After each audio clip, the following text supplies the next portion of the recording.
আমন্ত্রণ জানাচ্ছি আপডেট সংবাদে। শুরুতেই জানিয়ে দিব গুরুত্বপূর্ণ শিরোনাম, এরপরেই থাকবে বিস্তারিত।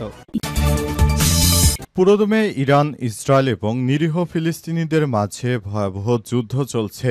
আর এই মুহূর্তে আমাদের হাতে এসেছে যুদ্ধের সর্বশেষ গুরুত্বপূর্ণ সবথেকে তাজা আপডেট সংবাদ। প্রথমেই জানাবো, ত্রাণের আশায় গিয়ে প্রাণ ছড়ল আরও 40 জন নিরীহ ফিলিস্তিনির। ফিলিস্তিনের গাজা উপত্যকায় দুটি ত্রাণ বিতরণ কেন্দ্রের কাছে ইসরায়েলি বাহিনীর হামলায় 40 জন ক্ষুধার্ত ফিলিস্তিনি নিহত হয়েছে। এই ঘটনায় আহত হয়েছে আরও 200 জন। দখলদার ইসরায়েলি বাহিনী ত্রাণ দেওয়ার কথা বলে নিরীহ ফিলিস্তিনিদেরকে ডেকে নিয়ে গুলি করে হত্যা করেছে আজ আরও নতুন করে 40 জনকে। এরপর জানাবো, অল্পের জন্য ক্ষমতাচ্যুতর হাত থেকে বাঁচলেন নেতানিয়াহু। অল্পের জন্য ক্ষমতাচ্যুত হওয়ার হাত থেকে বেঁচে গেলেন ইসরায়েলের ইহুদিবাদী প্রধানমন্ত্রী বেঞ্জামিন নেতানিয়াহু। গাজায় সামরিক অভিযানে লক্ষ্য পূরণের ব্যর্থতা এবং সেখানে আটক জিম্মিদের সবাই এখনও মুক্তি না পায় গত বেশ কিছুদিন ধরে ব্যাপক সমালোচনার মুখে পড়েছিল দেশটির বর্তমান সরকার। এদিকে গাজা থেকে 2 জিম্মির মরদেহ উদ্ধারের দাবি ইসরায়েলের। গাজা উপত্যকায় চলমান সামরিক অভিযানের মধ্য দিয়ে ইসরায়েলি বাহিনী 2 জন জিম্মির মরদেহ উদ্ধারের দাবি করেছে আজ।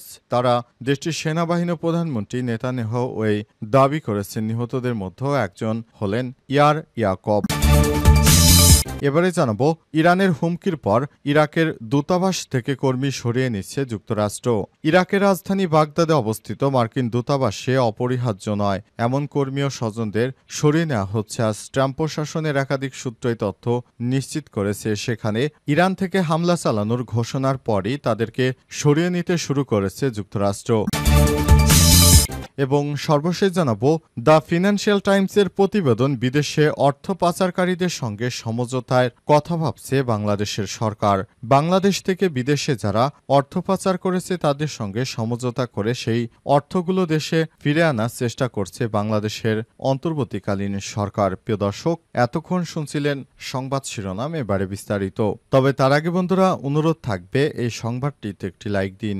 এই চ্যানেলে আপনি নতুন হয়ে থাকলে আমাদের সংবাদটি দেখতে দেখতে চ্যানেলটি সাবস্ক্রাইব করে রাখুন। কমেন্ট করে বন্ধুরা আপনার মূল্যবান মতামত জানিয়ে দিন আপনি বিশ্বের কোন দেশ থেকে বা বাংলাদেশের কোন স্থান থেকে আমাদের সংবাদটি দেখছেন এবং শুনছেন। আর বন্ধুরা, গাজা যুদ্ধে আপনি যদি নিরীহ ফিলিস্তিনিদের ভালোবেসে থাকেন, কমেন্টে ইয়েস লিখে বিশ্ববাসীকে জানিয়ে দিন। সংবাদটি আপনার সোশ্যাল মিডিয়া ফেসবুকে শেয়ার করে বন্ধুদেরও দেখার সুযোগ করে দিন। এবারে বিস্তারিত।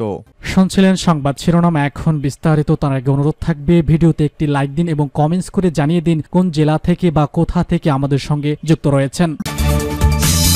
ত্রাণের আশায় গিয়ে প্রাণ ছড়ল আরও 40 জন ফিলিস্তিনের গাজা উপত্যকায় 2টি ত্রাণ বিতরণ কেন্দ্রের কাছে ইসরায়েলি বাহিনীর হামলায় 40 জন ক্ষুধার্ত ফিলিস্তিনি নিহত হয়েছে। এই ঘটনায় আহত হয়েছে আরও 200 জন। 2টি ত্রাণ কেন্দ্রেই পরিচালনা করছে যুক্তরাষ্ট্র ও ইসরায়েল সমর্থিত বিতর্কিত গাজা হিউম্যানিটেরিয়ান ফাউন্ডেশন BHF। এ নিয়ে বিতর্কিত সংস্থাটি ত্রাণ বিতরণ করতে গিয়ে 1.5 শতাধিক ফিলিস্তিনিকে হত্যা করেছে। গাজার জরুরি পরিষেবা বিভাগ সিভিল ডিফেন্সের বরাতে আল জাজিরা জানিয়েছে আজ যুক্তরাষ্ট্র সমর্থিত একটি ত্রাণ বিতরণ কেন্দ্রে প্রবেশের অপেক্ষায় থাকা ফিলিস্তিনিদের উপর ইসরায়েলি বাহিনীর হামলা চালায়। এতে 31 জন নিহত হয়েছে এবং আহত হয়েছে প্রায় 200 জন।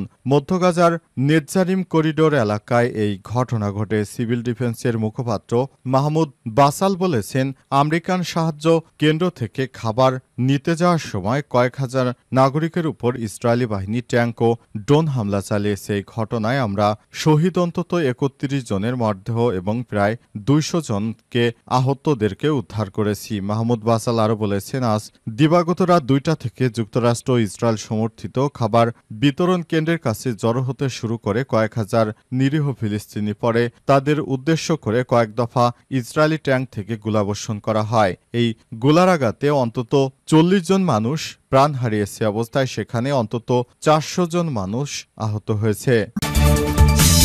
অল্পের জন্য ক্ষমতাচ্যুত হওয়া থেকে বাঁচলেন নেতানিয়াহু।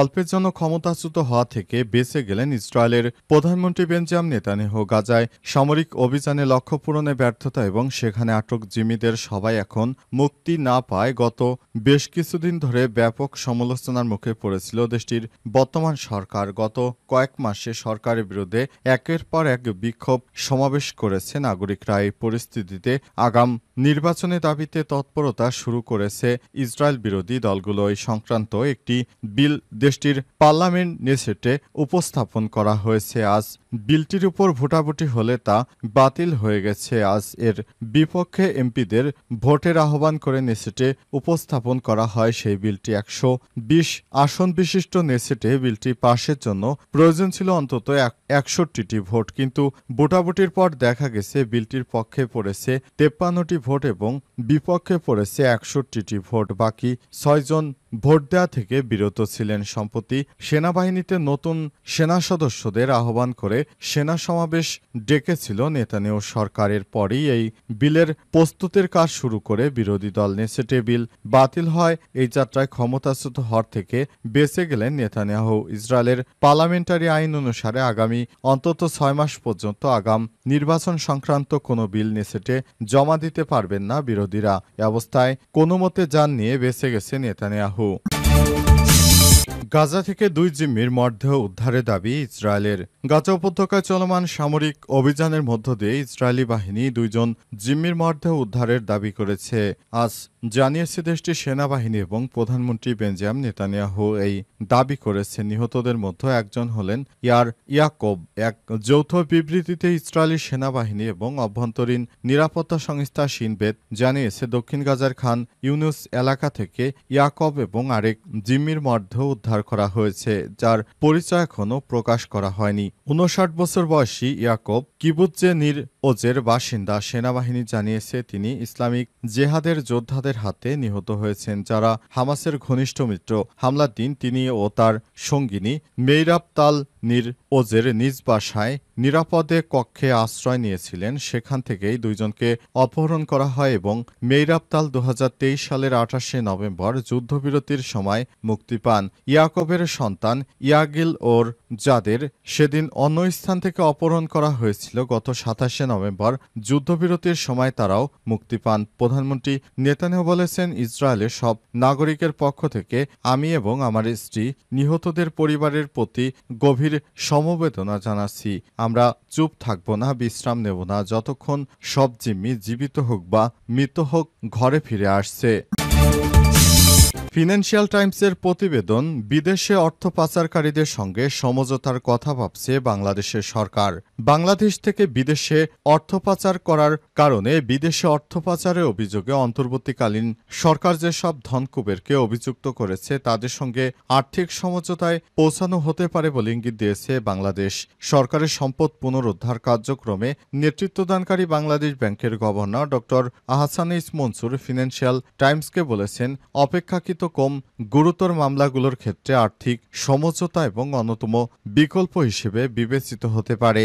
গভর্নর বলেছেন, সাবেক প্রধানমন্ত্রী শেখ হাসিনার শাসনামলের সঙ্গে সংশ্লিষ্ট ব্যবসায়ী রাজনৈতিক ব্যক্তিদের কাছ থেকে অর্থ পুনরুদ্ধারে ভবিষ্যৎ আন্তর্জাতিক মামলা পরিচালনায় তিনি $10 কোটি পর্যন্ত অর্থ সংগ্রহের লক্ষ্য রাখছেন। ছাত্র জনতার অভ্যুত্থানে গত আগস্টে শেখ হাসিনা ক্ষমতাচ্যুত হওয়ার পর গঠিত অন্তর্বর্তীকালীন সরকার বলছে, বিগত সরকারের সঙ্গে সংশ্লিষ্ট ব্যক্তিরা দেশ থেকে বহু বিলিয়ন ডলার পাচার করেছে। এই সপ্তাহে যুক্তরাজ্যে সফরের আগে ঢাকায় দেয়া একটি সাক্ষাৎকারে আহসানিস মনসুর বলেছেন, অভিযুক্ত ব্যক্তিদের কথিত কার্যকলাপের প্রকৃতির উপর বাংলাদেশ ব্যাংকের পদক্ষেপ নির্ভর করবে।